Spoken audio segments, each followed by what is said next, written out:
Hi there, this is the answers to the exponential functions, the second day of exponential functions worksheet. And I just want to run through the answers here real quick, talk about some of these, make sure you're ready to go on your quiz. As far as graphing these things go, again, the a value is like our initial amount. It's typically our y-intercept, so you can see that I graphed the y-intercept here at 3. And then from there, the 1/3, that's what we're multiplying by each time. So if you really think about that, if I start here at 3, if I multiply that by 1/3, it gives me a 1. If I multiply that by 1/3, it gives me a 1/3. Times 1/3 gives a 1/9. Okay? And if I go in the other direction, if I divide by 1/3, in other words, I multiply by 3, it brings me up here to a 9. And that's the pattern way we come up with. The other thing you can easily do is just set up an XY chart for this. So when in doubt, just set up an XY chart for these. They're not overly complicated, so it's not difficult to do an XY chart on this. Okay? The next one, again, the a value, the initial amount, is a 2. So I start at 2, that's my y-intercept, and then the other value I have here is the 3, that's what I'm multiplying by. So if I start here at a 2, times 3 gives me a 6, times 3 gives me a 12, alright, divided by 3 going the other way, gives me a 2/3 divided by 3. See, that's the pattern we're following. Again, set up an XY chart. If you're not sure, set up an XY chart. Just be careful when you plug these in, especially when you do your negative values. Raise it to that power and then flip it. Should create a fraction. Okay. And then when you look at each of these, there's two ways to determine this. Obviously, the first one is decay and the second one is growth.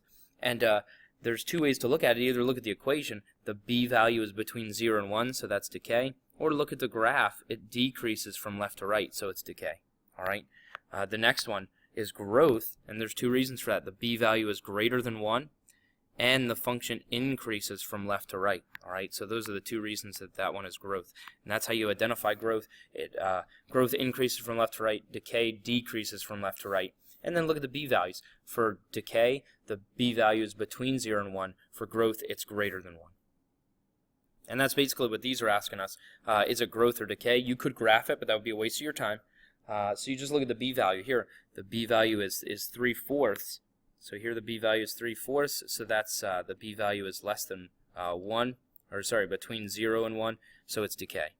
Here the b value is 9/5, which is greater than 1. So it's growth. Here the b value is 1.2. So the b value is greater than 1. It's bigger than 1. So it's growth. This one's a little bit tricky. But keep in mind, because of this negative that's right here, that's like a -1. So 4 to the negative first power is actually a 1/4.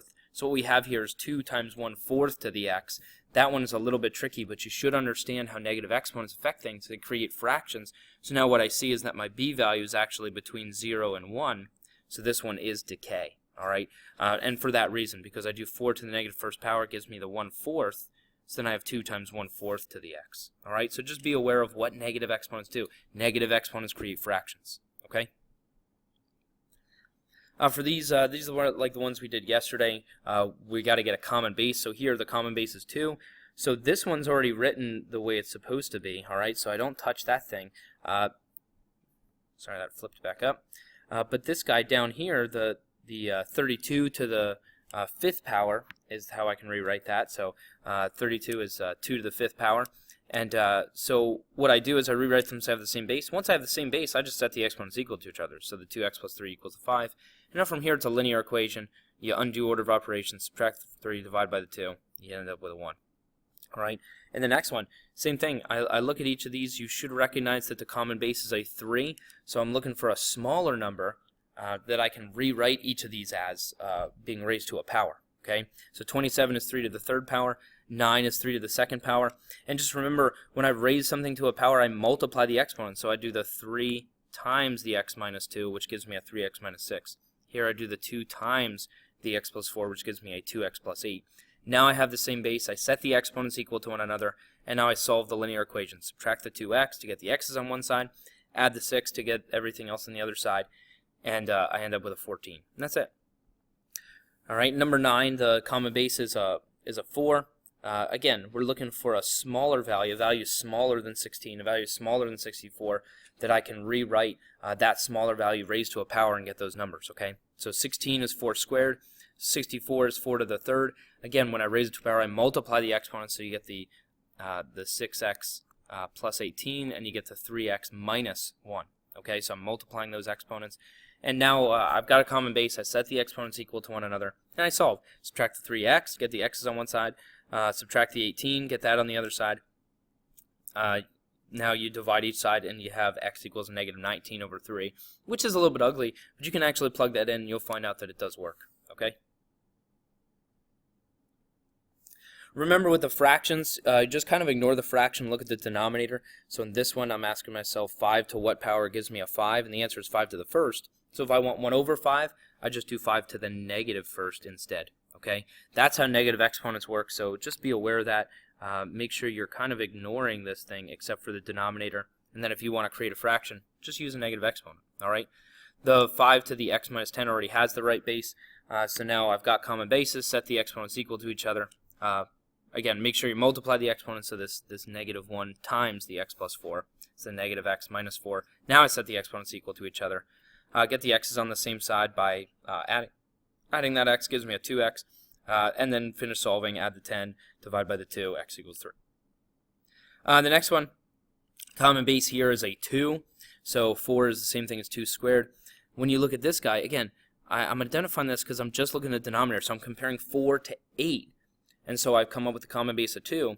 So 2 to the second power is 4. But then look at the 8. 2 to what power gives me an 8? The answer is 3. So 2 to the third power is 8. So if I want a 1 over 8, I do 2 to the negative third. Okay. To create the fraction, I just make the exponent negative. And now from here, I multiply the exponents. It gives me the 4x minus 2 and the negative 3x minus 6.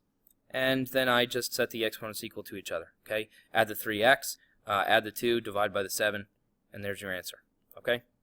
And then the last one, again, look at the denominators. I've got a 9 and a 27.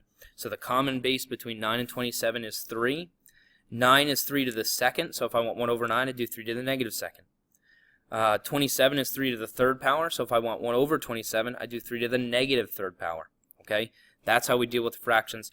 Again, I multiply the exponents, and then I set them equal to one another. So I get the 2x minus 10 equals the negative 3x minus 21. Add the 3x, add the 10, and you're done. X equals 11, okay? So again, with those fractions, make sure you ignore those. And then the other thing, the only other thing that's on the quiz that wasn't on this particular homework assignment was some of those word problems where you're just plugging values in. Again, make sure that you're using the proper units when you do that. Make sure you understand what X represents and plug in something that's appropriate, okay? If you have any questions, you can try asking me, but I probably won't hear you. So maybe ask a friend, ask a partner to make sure you're ready to go on this. Find the smart kid in the class. We all know who that is, okay?